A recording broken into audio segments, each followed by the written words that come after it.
But it will certainly, I think, tarnish him, and he'll suffer politically as a result.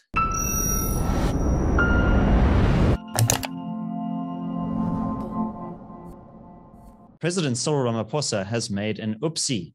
Joining me to discuss the implications of a theft of many millions of dollars from his luxury game farm is Sara Gon of the Daily Friend. So Sara, what exactly transpired at Mr. Ramaphosa's farm, and what do you think is the likely fallout from it? Just to go back a little bit, essentially this has been revealed by Arthur Fraser, who was once the Director General of the State Security Services, and he has a reputation for being somewhat robust and very canny. And he basically laid a charge against the president at a police station for not reporting a theft of money from his farm in Limpopo. So that's how this arose and became public. Now, at the farm itself, what is supposed to have gone missing was about $4 million, which is about 60 million rand, from his home, which was apparently, the money was placed I quote, in furniture. And his domestic appears to have been involved in it, which is not unusual. And in total, 7 people were involved. And the 2 people who actually committed the robbery, or the burglary rather, were from Cape Town.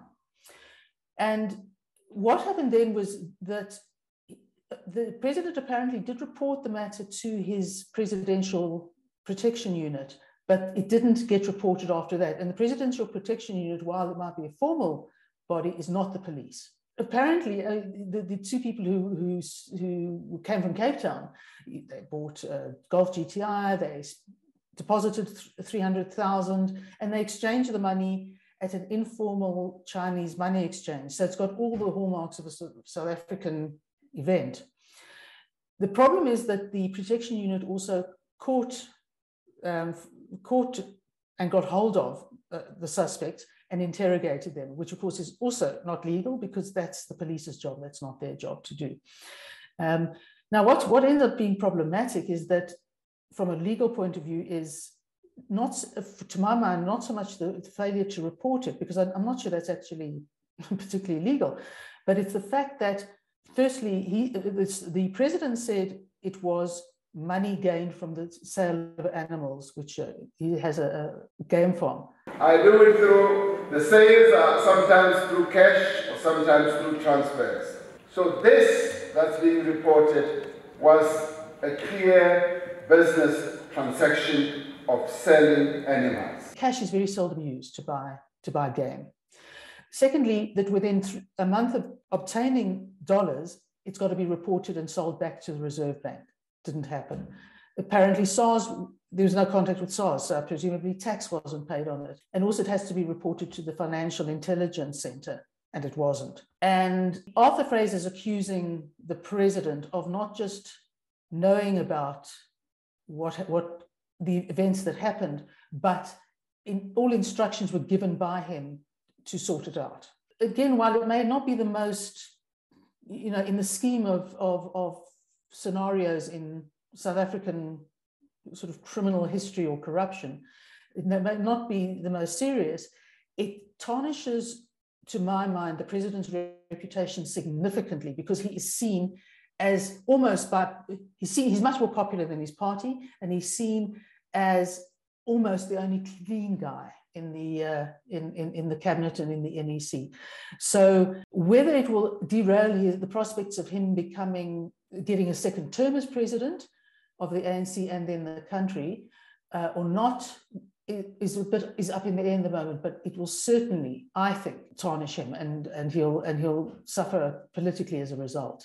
So, Sara, the president at a rally recently said that he has never stolen money from taxpayers. I have never stolen money from anywhere, be it from our taxpayers, be it from anyone. I have never done it. And I saw Tony Leon commented on Twitter to say this is the dead cat PR strategy, which is to deny something else entirely.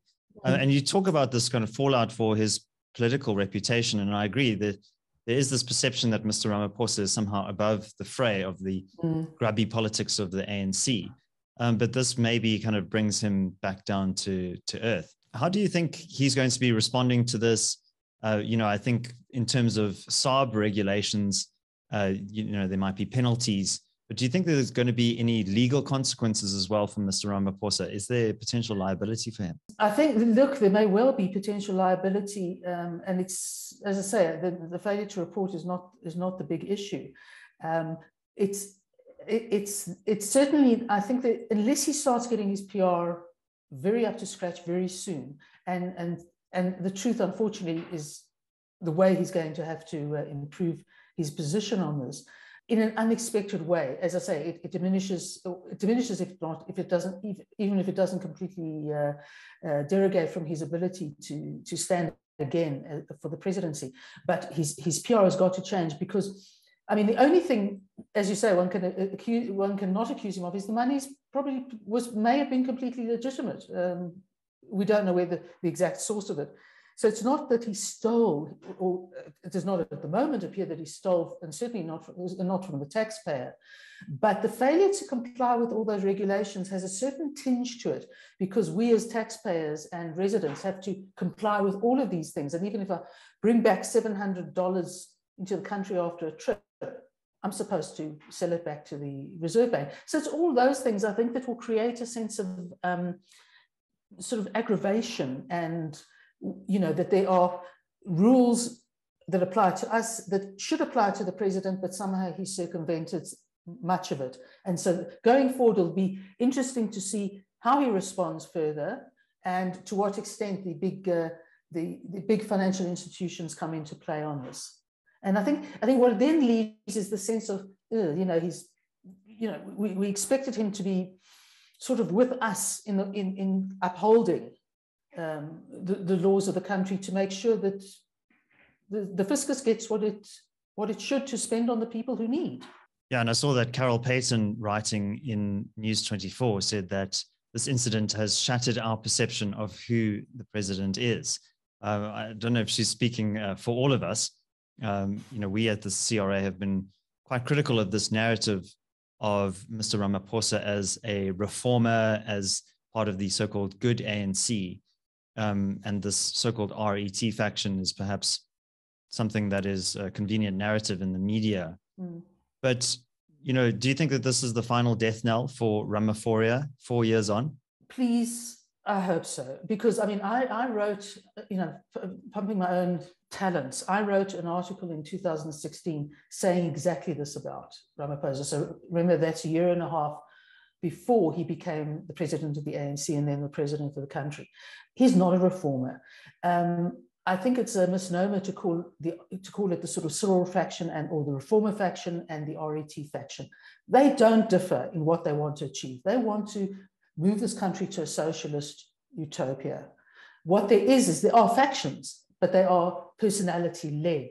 And so it's a matter of sliding across the factions or not, and whether the Cyril faction will be completely undermined by this or not, one's not sure. But Ramaphosa should have been dead at birth. Sara Gon, thank you very much. Let's hand over to you, our audience. Do you think that Mr. Ramaphosa has some serious questions to answer? Leave your thoughts down in the comments section below. Also, don't forget to like this video and subscribe to the channel if you haven't done so already. My name is David Ansara. This is the CRA. Until next time, take care.